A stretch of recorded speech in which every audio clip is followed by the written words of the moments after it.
আমের মুকুলগুলো আগে দেখে নাও, তারপরে তোমাদের একটা ঘটনা মানে একটা কথা বলবো আর কি।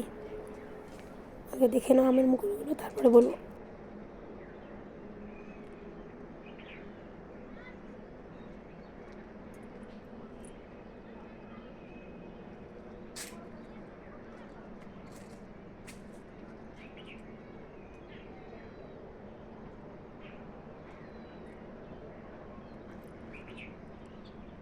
আমের মুকুলগুলো দেখলে কি পরিমাণ যে আমের মুকুল হয়েছে, মানে মানে বলে বোঝানো যাবে না, এত আমের মুকুল হয়েছে।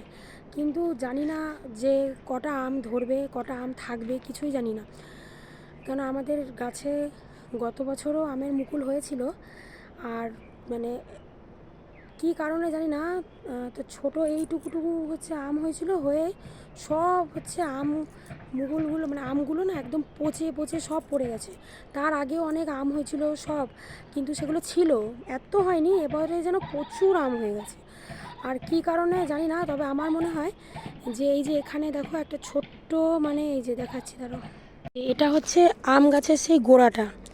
মানে জানি না মানে কেন গত বছরে মুকুলগুলো হলো কিন্তু আমগুলো একটাও দাঁড়ালো না, মানে সব পচে পচে একদম নষ্ট হয়ে গেলো। এটা গোড়াটা। আর দেখো এইখানে একটা সেই পুকুর আছে পিছনে আমাদের, এই যে এই পুকুর দিয়ে না, মানে জানি না এটা সত্যি কি না, মানে ঠিক কি না, আমার মনে হয় যে এই পুকুর দিয়ে সেই পুকুরে যে জলে যে সাপগুলো থাকে না, মোটা মোটা সে জল ধরা সাপগুলো, ওইগুলো এইখান থেকে হচ্ছে উঠে উঠে এই গোড়ার মধ্যে হচ্ছে বসে থাকতো, ভেতরের দিকে থাকতো। এবারে যখন আমাদের চোখে অনেকবার পড়েছে, তখন অলরেডি গাছটা আম মানে ছিল। তো তারপরে না মানে একদিন যখন দেখছে যে এমন সাপ একটা, তারপরে এই যে গোড়াটাকে খোঁড়া হলো, মাটি এটাকে খোঁড়া হলো, খোঁড়ার পরে হচ্ছে খোঁড়ার পরে না হয় মানে কত পরিমাণ হচ্ছে ছোট ছোট এই রকম সাইজের সে কত সাপ বাচ্চা বেড়েছে, মানে এত সাপের বাচ্চা, যত খুঁড়ছে তত বাচ্চা বেরোচ্ছে, যত খুঁড়ছে। তো আমার মানে মনে হচ্ছিল যে কি জানি হচ্ছে এই সাপের মানে বাচ্চার জন্য, আর এত বড় বড় হচ্ছে মোটা মোটা সাপগুলোর জন্য কি হচ্ছে, মানে গাছের মধ্যে আম ধরছে না, আমগুলো দাঁড়ালো না, সবগুলো আম নষ্ট হয়ে গেল। একটাও হয়নি, একটাও হয়নি।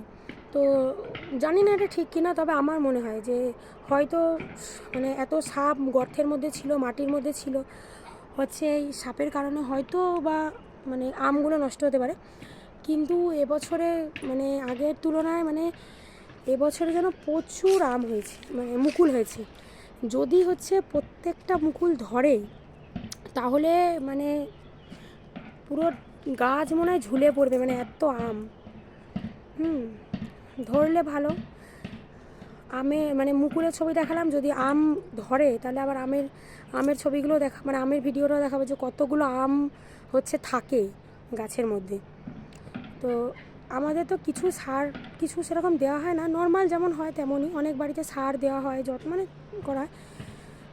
মানে আরও অনেক গাছ আছে যে যতগুলো মুকুল হয় ততগুলো আম হয়।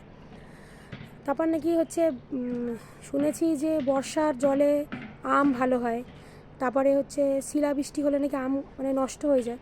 কিন্তু এবছর তো না বর্ষা আছে না শিলাবৃষ্টি আছে, কিছুই নেই। কিন্তু তাও জানি না যে আমগুলো থাকবে কি না।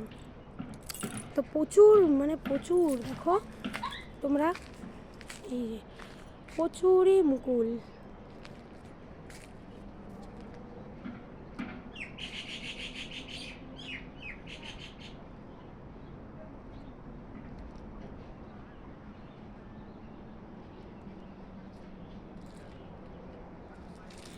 এত এতই মানে মুকুল হয়েছে,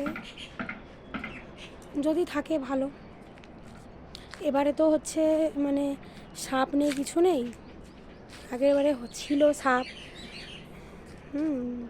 কারণ হচ্ছে প্রত্যেকবারেই আমাদের হচ্ছে আম হয়, মানে একটু হলেও হয়, কিন্তু গত বছরেই যেন মানে অন্যরকম, মানে একটা আম পর্যন্ত হলো না, মানে অদ্ভুত ব্যাপার একটা। সব ছোটো ছোটো ছোটো ছোটো এইটুকুটুকু হচ্ছে, আর সব হচ্ছে পড়ে যাচ্ছে।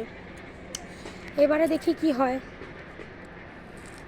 এবারে কেন মানে সাপের কারণে কি না সেটাও জানি না কেন হয়েছে। আমার মনে হয়েছিল যে সাপ হয়েছে আছে বলে হয়তো মানে আমগুলো হয়নি, এটা সত্যি কি না জানি না। আবার হচ্ছে হোক, মানে আম যদি হয় তাহলে আবার হচ্ছে দেখাবো ভিডিও করে। এখন মুকুলগুলো দেখালাম, তো চলো বাই।